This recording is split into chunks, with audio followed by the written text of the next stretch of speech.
Ողջույն, Սիվիլիթի առցանց եթերը։ Hello, ՍիվիլՆեթ has online this discussion of the presidential election by popular vote, and our speakers are Professor Fernando and Ioannisyan from the Union of Informed Citizens. We're grateful to the speakers.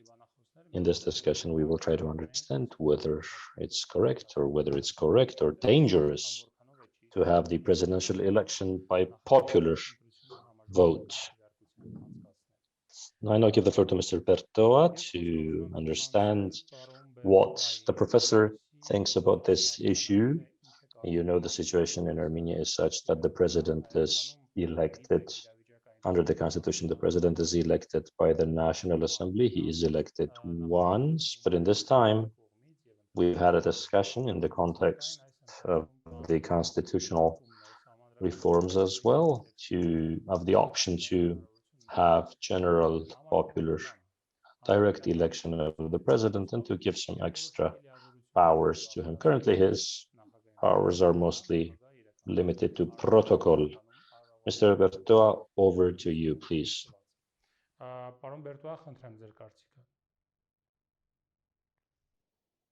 Good afternoon, everyone. Certainly, I think that the issue of popular presidential elections is very important in the current Armenian political context. I have had the opportunity to use a lot of my research and my original database to, in fact, look scientifically into this issue. We shouldn't forget that, it's true, presidential elections, where they take place by popular vote, tend to be the most popular, although I would say not the most important event in a country's political agenda. Even in countries like in Armenia, where president is just or should be a ceremonial figure with simply formal powers. But the problem is that, presidential elections by popular vote are characterized by this winner-takes-all logic, meaning that, only one can be the winner, and also the need of all presidential candidates to appeal to the electorate as a whole, and also is characterized by high levels of personalism rather than ideological or programmatic, appeals. And in this sense, presidential elections are very dangerous because they have important, negative implications. It makes political parties weaker. We were talking about this personalization and how presidential candidates use parties as instruments, empty vessels, and they do not care about the institutionalization of political parties after the presidential elections takes place. Presidential elections are no buffer against political outsiders. The case of Trump in the United States is a clear example.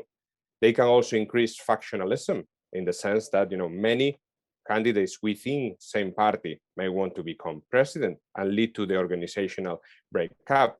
In Moldova in 1996, 3 members of the Agrarian Democratic Party of Moldova led to the split of the party because the 3 of them, the prime minister, the president, and the speaker of the parliament, wanted to become presidents. Encourages Bonapartism. It's not really, something new that, the first presidential elections by popular vote in 1848 in France, led to the election of Louis Napoleon Bonaparte.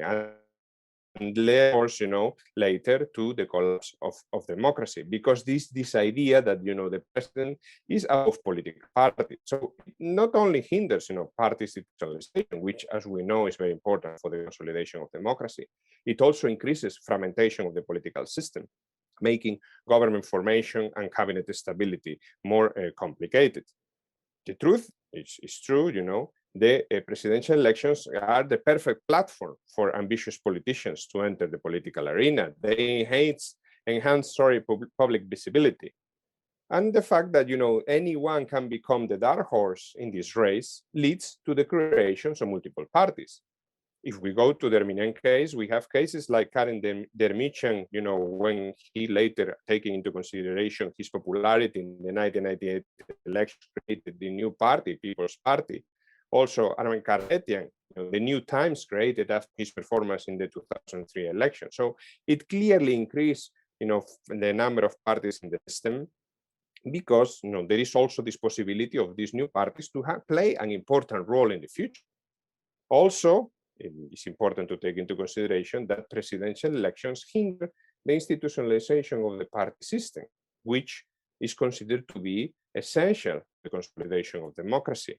Why? Because, you know, there is the possibility of blackmail by these political parties. The main presidential candidate will require their support in the presidential race. And of course, this, you know, support will not be for free. In 2005, for example, in Poland, Lech Kaczynski required the support of the populists, and later his twin brother have to create a government with them, despite the fact that, you know, in principle, nobody wanted the populists in government, and clearly change the way political parties interact and relate in Poland, leading to the current situation in a certain way that we have in Poland, one of the countries with the lowest quality of democracy in the European Union.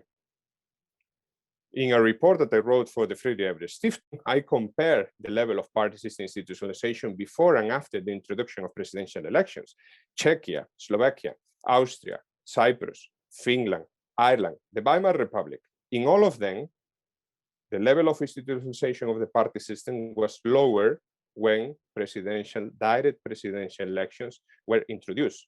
Think the latest case, Moldova reintroduced presidential elections in 2016, and the party system have become more unstable. Also, you know, presidential elections led to the increase of electoral instability. Parties come and go for the fact that, you know, the reasons that we mentioned before. They split the vote.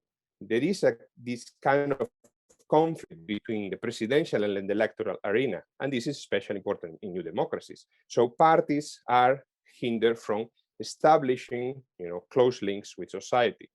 Not to talk about polarization, let's think, for example, of your neighbor Georgia, the last 2018 presidential elections. Because of the personalization that characterizes presidential elections by popular vote increase social and political confrontation. The last US elections is also a clear case of how presidential elections increase, you know, polarization. And last but not least, it also decreases the quality of democracy. This winners takes all logic that I was talking about leads to lower levels of representation. The need for, you know, give back favors, this blackmail potential that I also talk, lead to increase of patronage. The possibility of cohabitation, meaning that the president is from one party and the prime minister is for another, leads to low levels of, you know, deliberative democracy. The dual executive legitimacy, who is more legitimate, the directly elected president or the prime minister who is elected by the parties who have been elected, you know, in parliamentary elections, creating important conflicts. The idea that the president is the leader of the nation might undermine, you know, also liberalism and the egalitarian dimension of democracy because of this majoritarian character that presidential elections have. This does not happen in parliamentary regimes, in the sense that either the head of state is a monarch and has no influence on the way political parties interact at the legislative and electoral level, or the president is elected by the supermajority of the government or by a compromise. Let's think of the last president in Greece, was elected by New Democracy and Syriza, two parties that are in the opposite poles of the political spectrum, and they don't like, you know, and continue not to like after the presidential elections. But for that specific, you know, election, they come together to find a compromise. Certainly, it is important to take into consideration that in parliamentary systems, there are no conflicts between the presidential and the legislative arena. There is no need for new parties. They may be new parties, but for other reasons. The factionalism I was talking about is diminished by the supermajoritarian character the presidential election in parliament has, and also, in this case, also reduces polarization. And does not necessarily lead to the institutionalization of parties, because are the parties in parliament that elect the president. Therefore, you know, they need to be strong. This does not mean parliamentarism has other problems, but they may be for other reasons. Presidents, I'm finishing with this, in parliamentary systems tend to be ceremonial with low powers. The jury is still out there to decide if semi-presidentialism, meaning countries with election of the president, is more or less stable in terms of democracy than parliamentarism. However, it is clear, you know, when the powers of the president are very high, the level of institutionalization of the party system will be lower, and democracy will be more prone to collapse. This is something that all scholars, have, clearly shown. This is the case of Russia. This is the case of Ukraine and many other countries. So to conclude, I would say there is no perfect system, but some systems have less problems than others, and better not to play with fire. Thank you. Շնորհակալ եմ, պարոն Բերտոա։ Thank you, Mr. Bértoa. Mr. Ioannisyan, over to you. Do you agree with these arguments? So, Mr. Bértoa, from the point of view of logic and regimes,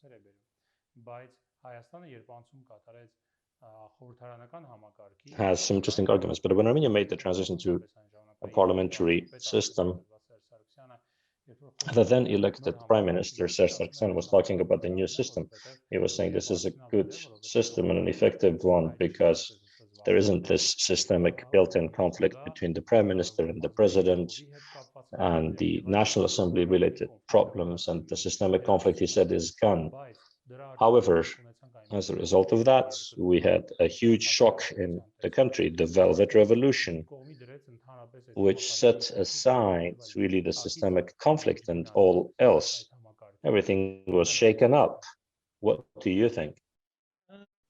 First of all, thank you for organizing this discussion and for the invitation. Much depends on what functions we give to the president. So if we're discussing the parliamentary system, that's one situation. A semi-presidential or presidential system is a very different situation. And even when we talk about the parliamentary system, it's very important what functions the president has. Fine, in a parliamentary system, the president is not the head of the executive. That's the main difference of the parliamentary system from the presidential and semi-presidential ones. However, the functions of the president may seem to be very few, but they exist. Among them, there can be some important functions, or there can be unimportant ones as well. I agree with what my colleague has said with regard to the logic of political systems. But in Armenia these days, we see an interesting problem related to the judiciary, and we're trying to strike a balance between the independence of the judiciary and the internal independence of the judiciary, in that the judges need to be independent of the system and they need to be independent of the executive. But after all, how is the judiciary formed?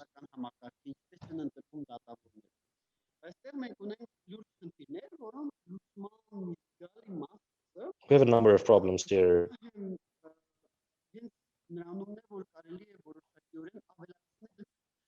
They can be solved by increasing the president's participation in the formation of the judiciary, and the president would be directly elected by the people through a popular vote. So the judiciary now, one way or another, is formed by the parliament. And that's different from how the parliament is elected. It's a different mechanism. It's one-sided, and there are many levels of the judiciary being independent, but still it is formed by the parliament. And there's a built-in risk because the parliament is partisan, it's political. So there's always a risk that the judiciary will become partisan. If we extend the powers of the president, we don't move to a semi-presidential. We stay within a parliamentary system, and the engagement of the president and some decision-making regarding the judiciary, and I can go into details of these decisions, we could have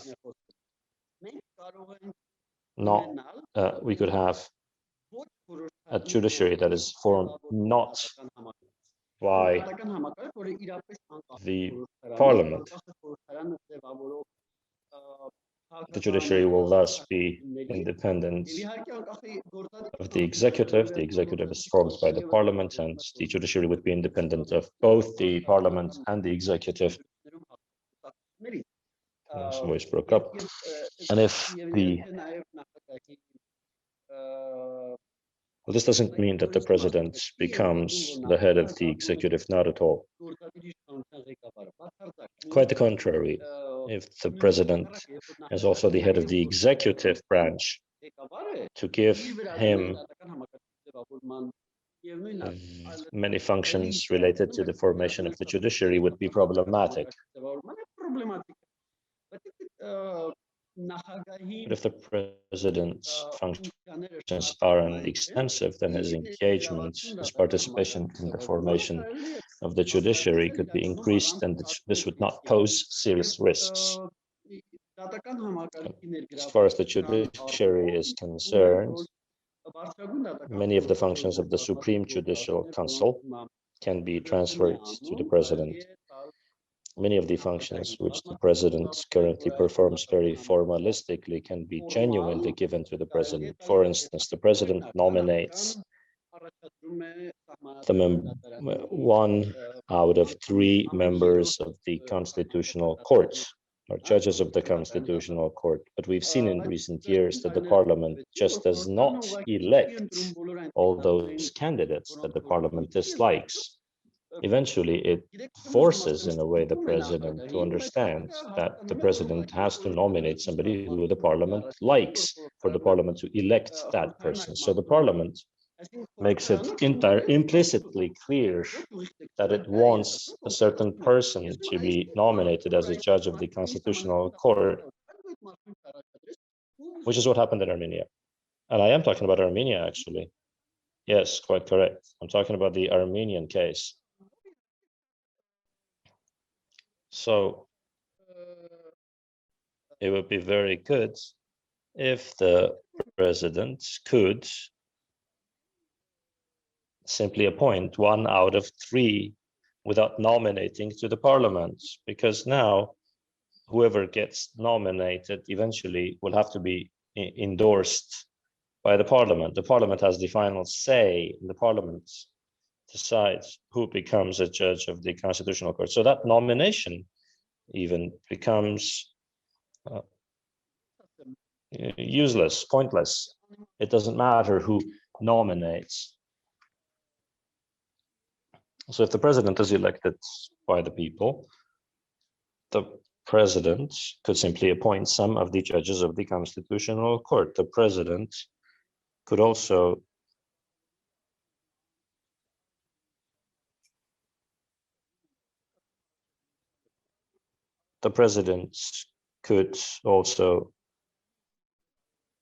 handle the promotion list of judges. With respect to the appointment of judges,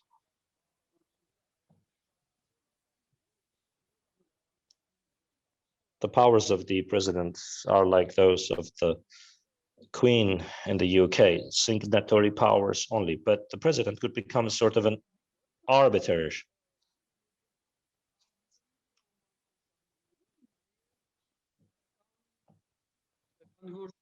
Because courts are an arbiter. The president could become involved. Still, there would be a need to safeguard the independence of judges, but the president would be more involved, would have greater involvement at the expense of the parliament, because the parliament is a partisan entity. So after all, the president is a lot more independent.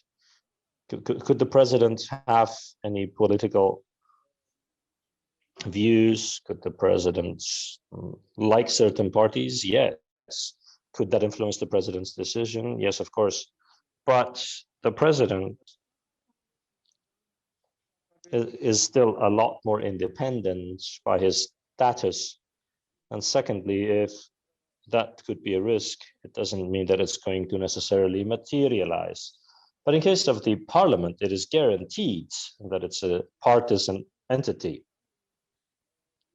That's what the parliament is. It's partisan by default,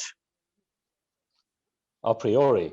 So there are some other challenges here. In addition to the judiciary, there are some other challenges which there are some other functions which could be taken from the parliament and given to the president.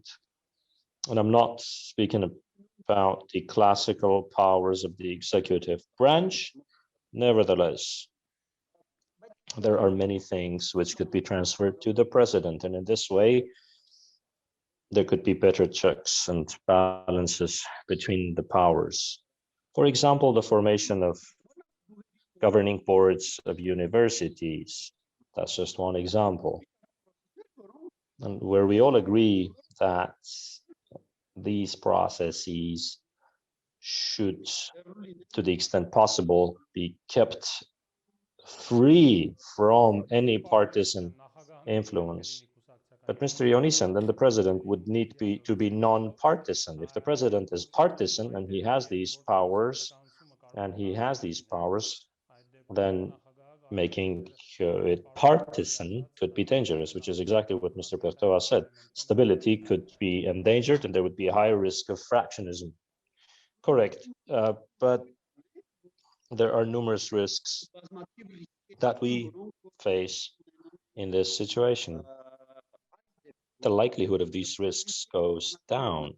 In theory, yes, the president could be partisan, even if the law and the constitution says he has to be non-partisan. We all understand that what matters is not the formal party membership.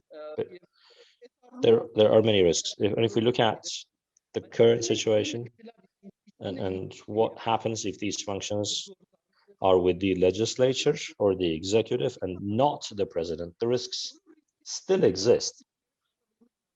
The risks do not disappear. I'm not suggesting that the presidents have quasi-executive functions, no. And I'm not suggesting that the presidents have the functions of the Moldovan president, where they have serious problems, because it's really not clear. To be blunt, it really isn't clear who the leader of the country is.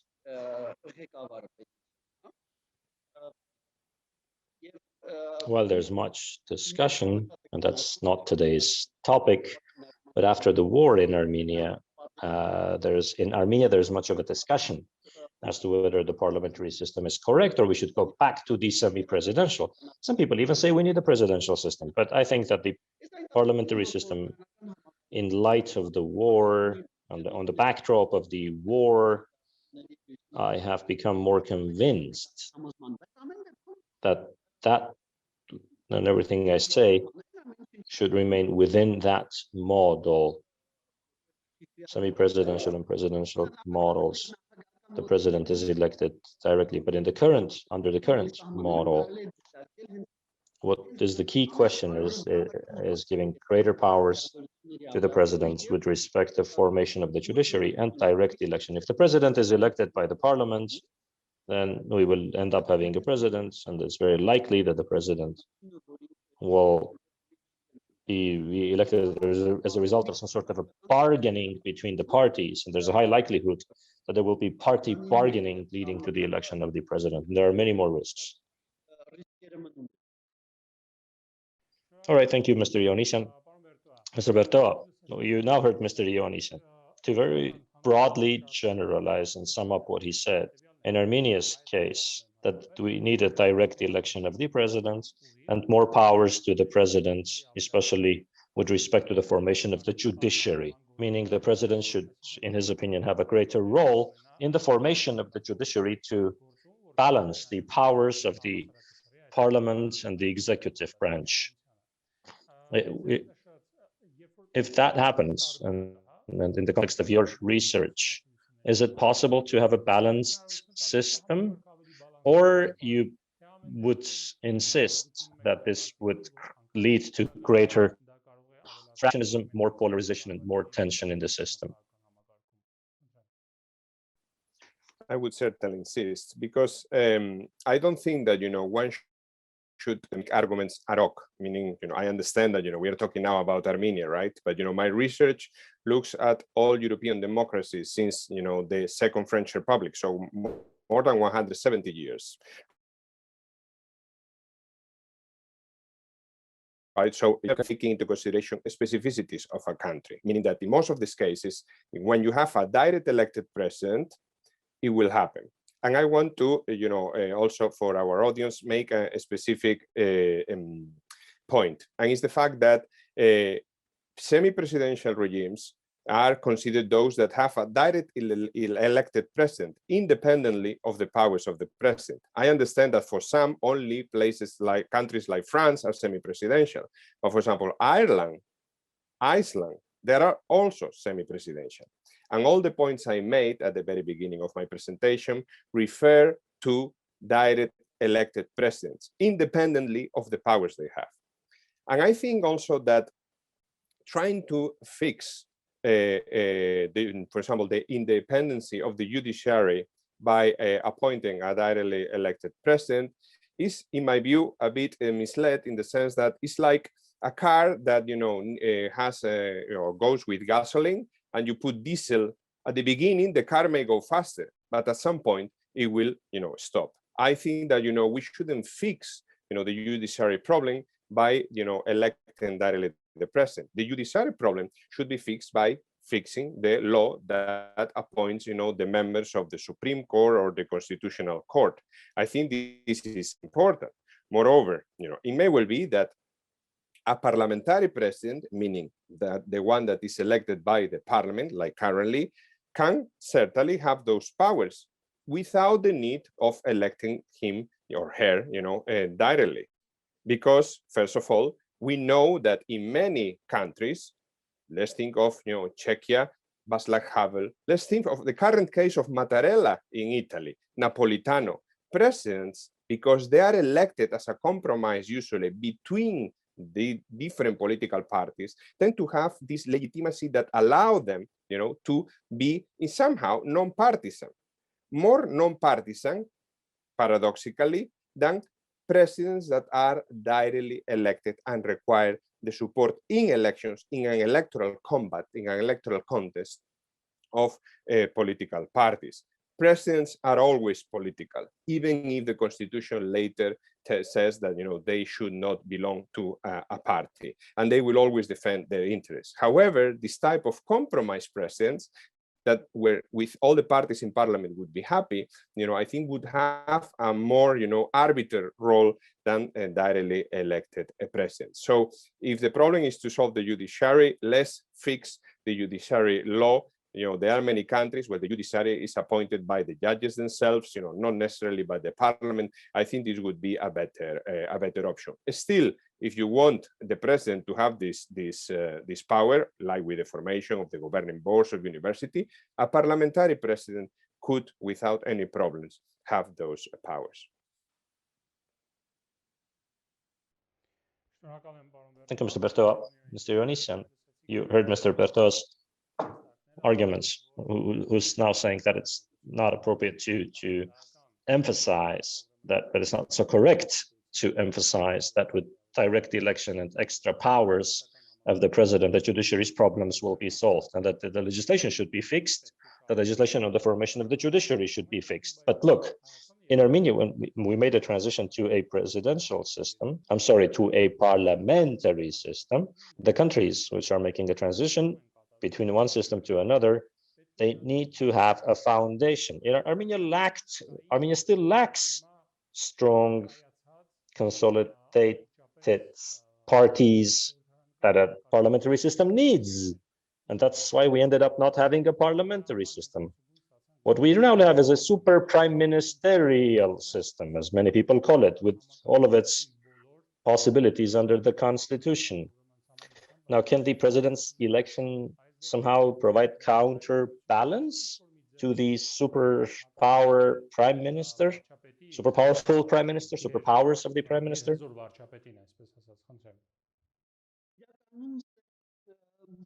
Before I turn to your question, I want to go back to my counterpart's point about judges electing judges, the judiciary electing judges. And that's why I said that internal independence of judges must be secured as well. We're trying to balance the external independence of the judiciary, and that's the external independence from the executive, and the internal independence. In Armenia, we're jumping from one extreme to the other, and that was to be expected, when instead of external independence, they have now lost their internal independence. Judges are afraid of making decisions that are run contrary to the collective interests of the judiciary. It's a very peculiar situation now we have, but in many countries, that's a common problem, the internal independence of the judges, the independence of the judges from the judiciary system. So judges, if they start being appointed by the judiciary, or more involvement of the judiciary happens, we will only exacerbate the problems of the judiciary. This is not a problem that is typical only of Armenia, but in Armenia, these problems are very acutely manifested now because of the internal independence of the judges.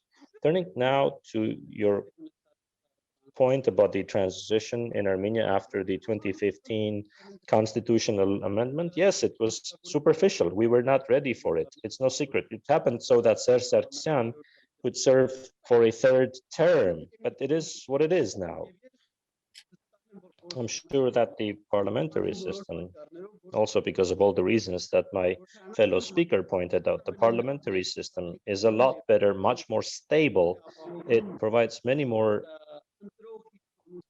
links between the government and the voters than a presidential one. The presidential one is the winner take all. The presidential one is the winner take all system, in fact. And so in that sense, yes.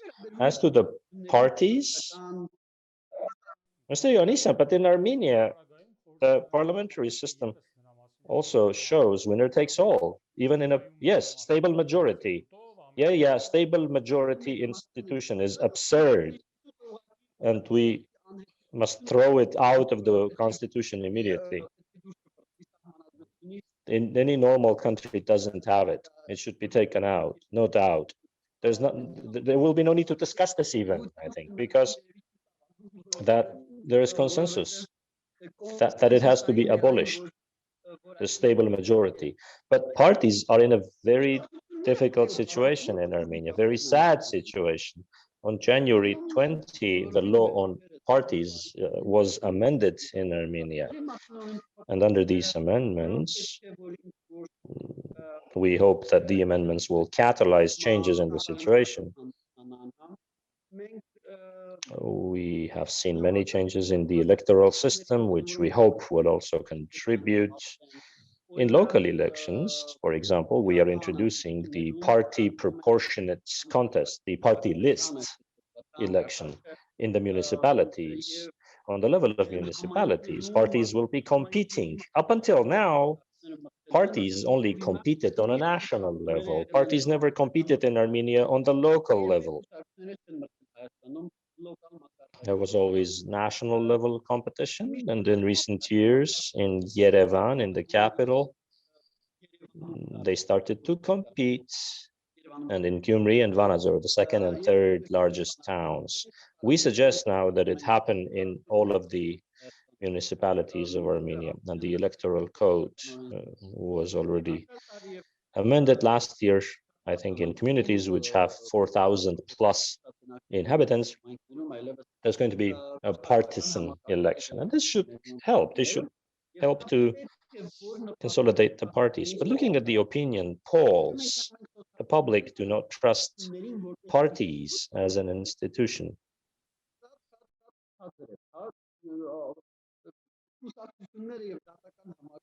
The parties and the judiciary are competing for the lowest public trust.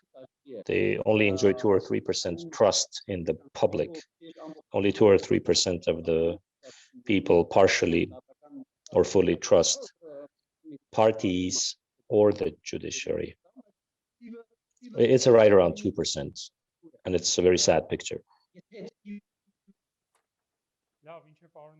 Mr. Ioannisyan's connection dropped.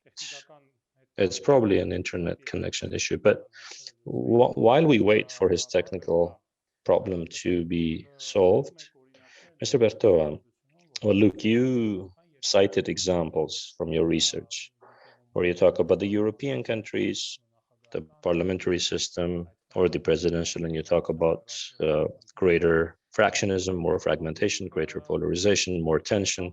Would you say what matters isn't the system, but how strong the system's traditions are in a country? In the UK, which has parliamentary government, we saw polarization, we saw tension, even early elections triggered by Brexit. But in the US, which has a presidential system, they also have tension, but the system is well established and it has been in place for decades, or the French semi-presidential one, or the US's presidential one, although the Trump-related issues were mentioned. But the parties there are quite strong, even in the US, and there are ways of overcoming that tension. What do you think?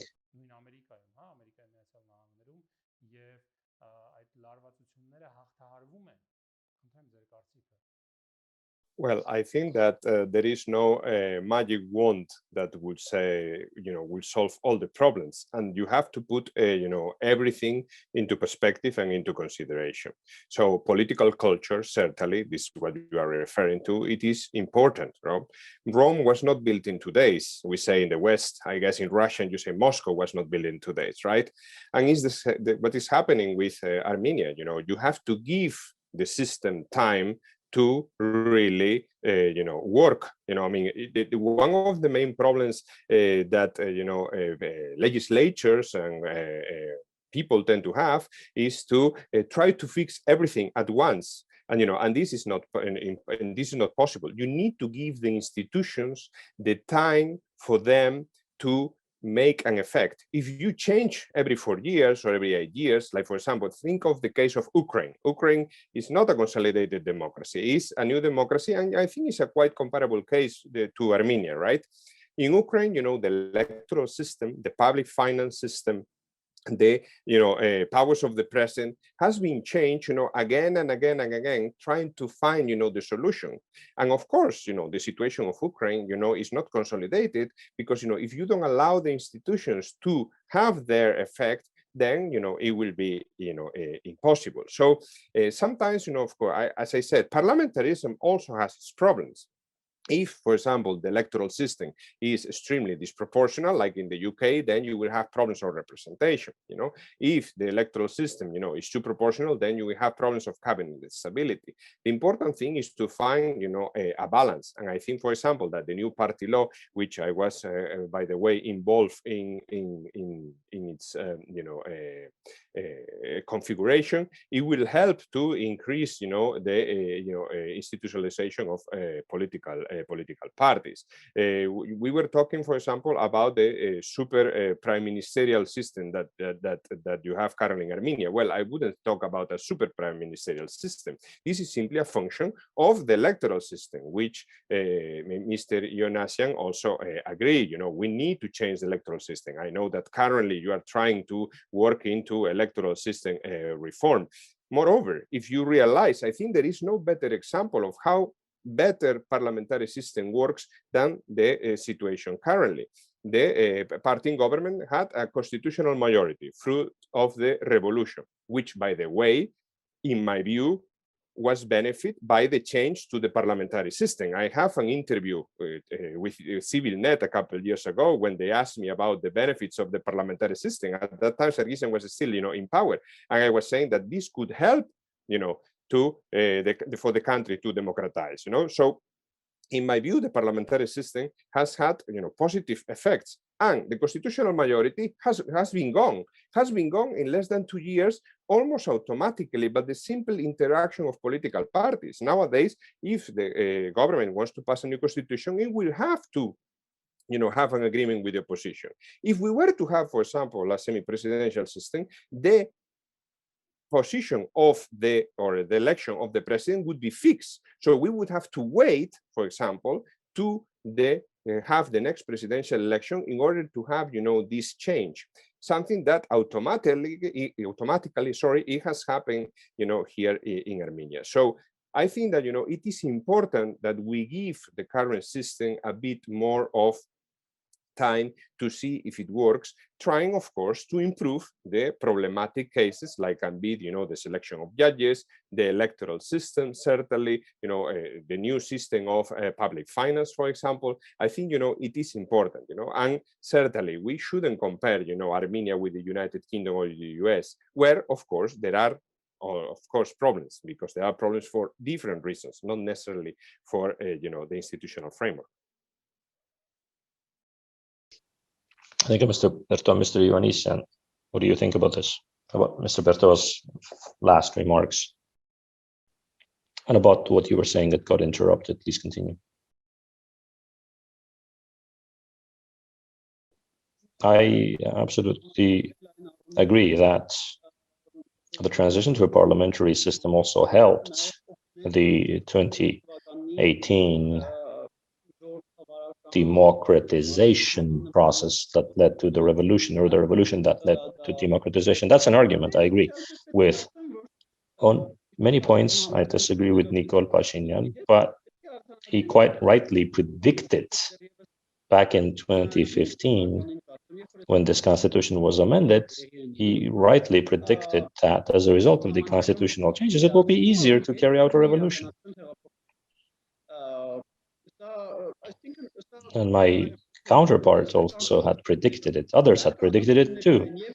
And I'm fully convinced that our system is a lot better. And I'm convinced that the prime minister has to be the head of the executive and not the president. And the prime minister should be elected by the parliament. Now, we should not agree to a super prime ministerial model. Not at all. Many functions must be taken away from the prime minister and the executive and given to the parliament and given to other institutions. So there's a lot to discuss here, of course. There are many things to change here. But I think that we must make all efforts for the parliamentary system to take footing so that the partisan system becomes consolidated. Parties become stronger as institutions. We also need to do this by changing the election system. Thank you, Mr. Ioannisyan, to your colleagues. This concludes it. Thank you for the discussion and for your participation. Any final remarks? Anything you want to conclude with, Mr. Bértoa? Would you like to say any final closing remarks? No, I just wanted to, repeat the importance of keeping institutions constant and trying to improve them rather than to change them. Also, my counterpart, Mr. Ioannisyan, was talking about, polling, right?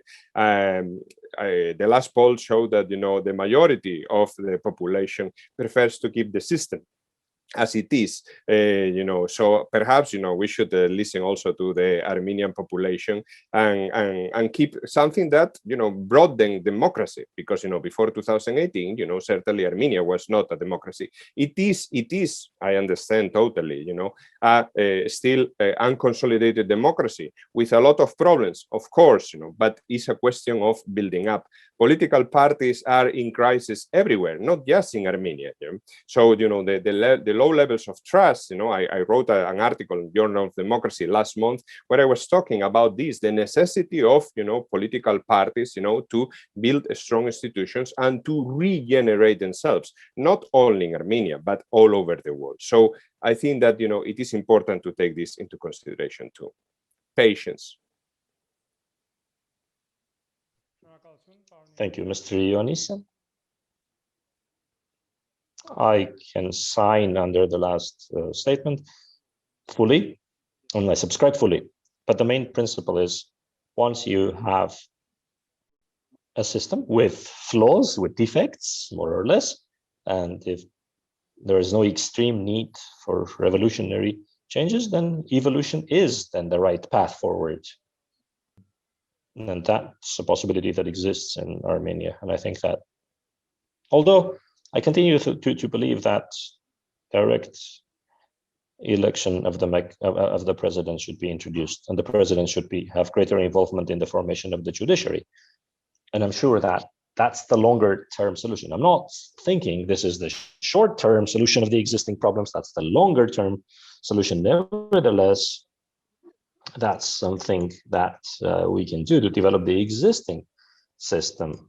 And it doesn't mean that we have to transform all of the existing political institutions. Yeah, that's the path forward. And the path forward is to evolve the model of parliamentary governance. And I think we need that evolution.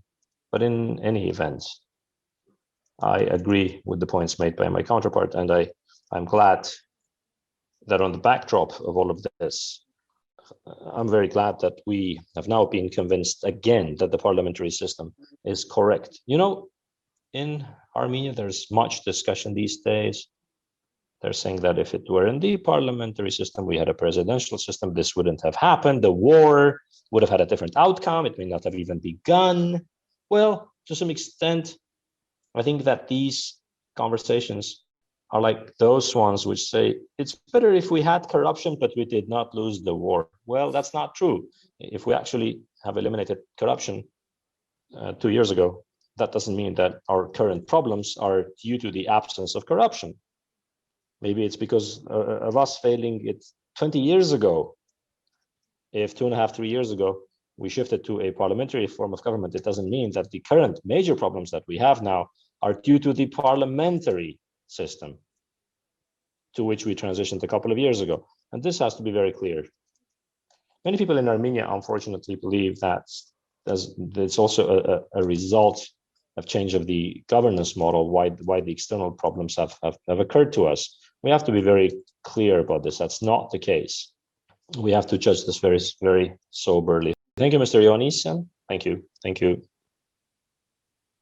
This is one of the rare debates where at the end, the positions of the parties became closer than further away, further apart. And I'm very happy for that. Thank you, gentlemen, for your participation. ＳiviLNet hosted a discussion on popular presidential election, and our speakers were Fernando, Casal, Bértoa, and Ioannisyan.